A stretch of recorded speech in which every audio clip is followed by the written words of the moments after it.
நடிகர் விஜய் அவர்கள் ஒரு கட்சி தொடங்கியிருக்கார். தமிழக வெற்றி கழகம். பேர் நல்லா இருக்குது.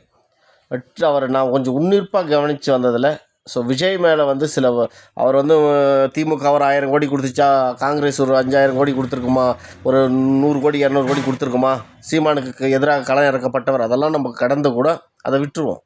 ஆனால் தனிப்பட்ட விஜயை அந்த நடிகரை நான் கொஞ்சம் உன்னிப்பாக பார்க்கும்போது அவர் ஒரு மன அழுத்தத்தில் இருக்கிறதா தான் நான் பார்க்குறேன்.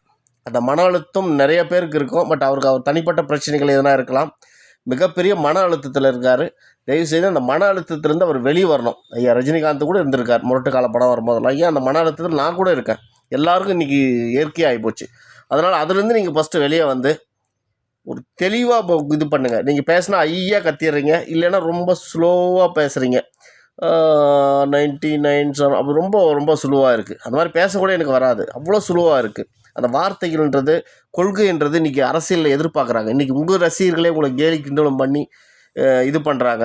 நீங்கள் வந்ததுனால சீமானுக்கு ஓட்டு வங்கி குறைஞ்சிச்சான்னா கண்டிப்பாக கிடையாது, கூடியிருக்கு. உண்மையிலே கூடியிருக்கு.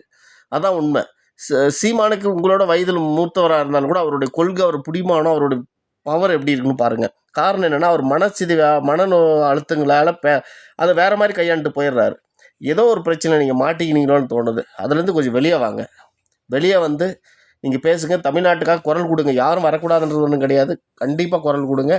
உங்கள் குரல் எப்படி இருக்குன்னா, எளிய மக்களுக்கு, தமிழர்களுக்கு ஒரு ஆதரவாக இருக்கணும். அதே மாதிரி உங்களோட ரசிகர்கள் தரக்குறைவான வார்த்தைகளை பேசுகிறது, பெண்களை அவதூறு பேசுகிறது, அது வந்து நாம் தமிழ் கட்சியுடைய பெண்களை மிகப்பெரிய அவதூறு படத்தை பண்ணுறாங்க. அதெல்லாம் தவறு. அதை முதல்ல கண்டிங்க. அப்போ தான் நீங்கள் வளர முடியும், உங்கள் கட்சி வளரும், நீங்கள் அடுத்த கண்டிஷனுக்கு போக முடியும். நீங்கள் இந்த பக்கம் படத்துலேயே இருக்கலாமா, வரலாமா அப்படின்னு சொல்லிட்டு நீங்கள் 2 குழப்ப நிலையில் நீங்கள் வந்து பண்ணிட்டு இருந்தீங்கன்னா அது உங்களோட பேரை கெட்டு போயிடும். 2வது வந்து நீங்கள் ஆரம்பித்த சரி, உங்கள் மாவட்ட செயலாளர்கள் மிக அதிகமாக பணம் செலவு செஞ்சிட்ருக்காங்க. பொறுப்பாளர்கள் தயவுசெய்து அதை கொஞ்சம் குறைச்சிக்க சொல்லுங்கள். ஏன்னா அவன் வாழ்க்கையை இழந்துட்டான்னா ரொம்ப கஷ்டம், ரொம்ப கஷ்டம். ஏன்னா 10 லட்சம் 20 லட்சம் 50 லட்சம்லாம் பார்க்காதவன்லாங்கிறான். அவ்வளோ பணங்களை எடுத்து சாதாரணமாக செலவு பண்ணுறாங்க. அதை கொஞ்சம் குறைச்சிக்க சொல்லுங்கள்.